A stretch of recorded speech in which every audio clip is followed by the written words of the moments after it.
দেশে আইন শৃঙ্খলা পরিস্থিতি স্বাভাবিক রাখা ও সন্ত্রাসীদের আইনের আওতায় আনতে সারা দেশে অপারেশন ডেভিল হান্ট পরিচালনার সিদ্ধান্ত নিয়েছে অন্তর্বর্তী সরকার। কিন্তু কিভাবে পরিচালিত হবে এই অপারেশন আর অভিযানের নাম কেন ডেভিল হান্ট রাখা হয়েছে, এ নিয়ে নানা ধরনের কৌতূহল তৈরি হয়েছে।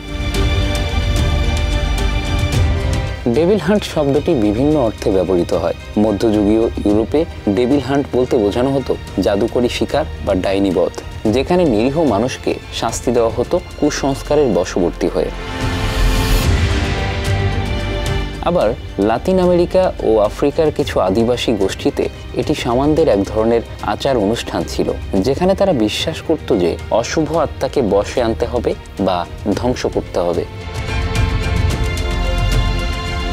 বাংলাদেশে গত 5 আগস্ট আওয়ামী লীগ সরকারের পতনের পর আইন শৃঙ্খলা পরিস্থিতির চরম অবনতি ঘটে। গত কয়েকদিন ধরে শুরু হয়েছে বিভিন্ন স্থাপনা ভাঙচুরের ঘটনা। এ নিয়ে বৈষম্য বিরোধীদের সাথে আওয়ামী লীগ সমর্থকদের সংঘর্ষের ঘটনাও ঘটেছে ইতিমধ্যে। এমন পরিস্থিতিতে সরকার অপারেশন ডেভিল হান্ট পরিচালনার সিদ্ধান্ত নিয়েছে।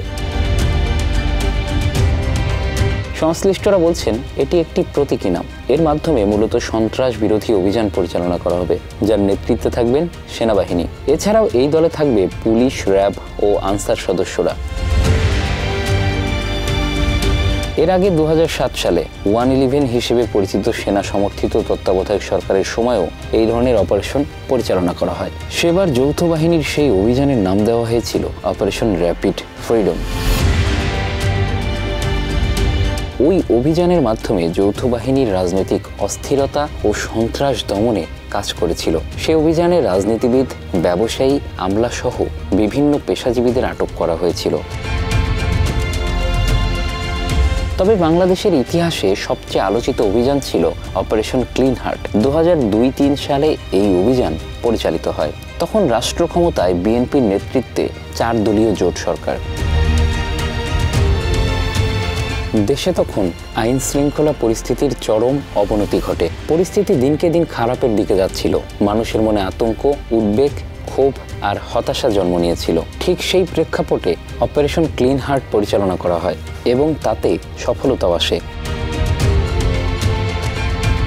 এছাড়া 2016-2017 সালে জঙ্গিবাদ ও সন্ত্রাস দমনের জন্য আরও বেশ কিছু অভিযান পরিচালনা করা হয়। তার মধ্যে উল্লেখযোগ্য হল operation pathfinder, operation sundown, operation storm 26, operation eagle hunt, operation hit back, operation maximum expression, operation twilight.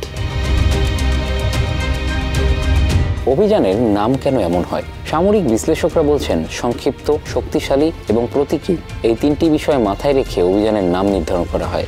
বাহিনীর সদস্যদের মনোবল বাড়ানো, জনগণের মধ্যে ইতিবাচক প্রক্রিয়া তৈরি করা, এমন নানা উদ্দেশ্য থাকে নামকরণের ক্ষেত্রে। Bangla affairs, news desk.